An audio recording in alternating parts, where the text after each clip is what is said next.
આજથી 2 દિવસના ગુજરાતના પ્રવાસે આવી રહ્યા છે। આજે સાંજે 5:30 કલાકે વડોદરાથી એકતાનગર પહોંચશે।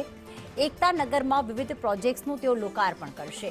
1219 કરોડના વિકાસ પ્રોજેક્ટનું લોકાર્પણ તેમના હસ્તે કરવામાં આવશે, જેમાં રજવાડાઓના મ્યુઝિયમનું ખાતમુહૂર્ત કરશે અને સાથે કેવડિયા ખાતે અન્ય લોકાર્પણના કાર્યક્રમ પણ છે।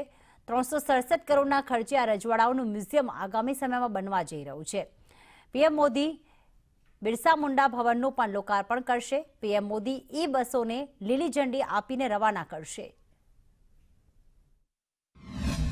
બહુ ભવ્ય સ્વરૂપમાં રાષ્ટ્રીય એકતા દિવસની ઉજવણી કરવામાં આવશે।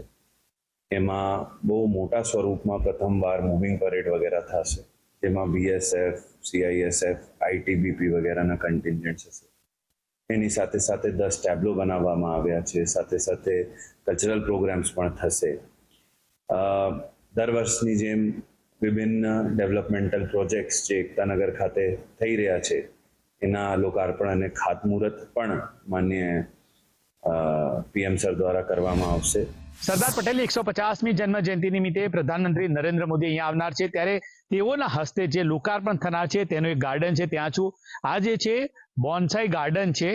અનંત તમે તસવીરમાં જોઈ શકો છો કે બોન્સાઈ ગાર્ડનની અંદર અલગ અલગ પ્રકારના જે બોન્સાઈ જે વૃક્ષો છે એ અહીંયા ખાસ મૂકવામાં આવ્યા છે। પ્રધાનમંત્રી નરેન્દ્ર મોદીના હસ્તે આનું લોકાર્પણ કરવામાં આવશે। તમે જોઈ શકો છો કે સુંદર આ જે દ્રશ્યો છે એ જોવા મળી રહ્યા છે।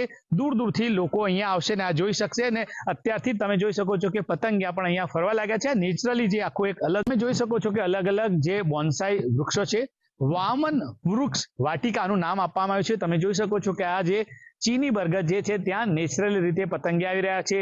પાકડ એટલે કે અલગ જ પ્રકારના જે વૃક્ષો છે એ બધા જ તમામ જે બોન્સાઈ છે, સેંકડો વૃક્ષો અહીંયા મૂકવામાં આવ્યા છે ને પ્રધાનમંત્રી નરેન્દ્ર મોદીના હસ્તે અહીંયા લોકાર્પણ કરવામાં આવશે।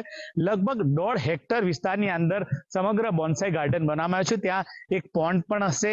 એકદમ એટલે કુદરતી સૌંદર્યથી ભરપૂર આ વિસ્તાર બનાવવામાં આવ્યો છે ને વડાપ્રધાન નરેન્દ્ર મોદી આ લોકાર્પણ કરશે ત્યારે પ્રવાસીઓને ખૂબ અહીંયા સરસ મજા આવે એવી આ જગ્યા છે। કારણ કે બોન્સાઈ ગાર્ડન તમે બોન્સાઈ જે વૃક્ષો હોય છે એટલે બોન્સાઈ જે છે તમે 1-2 જોયા છે, પરંતુ અહીંયા સેંકડો અહીંયા લાવવામાં આવ્યા છે અને અલગ અલગ પ્રજાતિના છે, ત્યારે પ્રવાસીઓ માટે પ્રધાનમંત્રી નરેન્દ્ર મોદીના હસ્તે આ લોકાર્પણ થશે।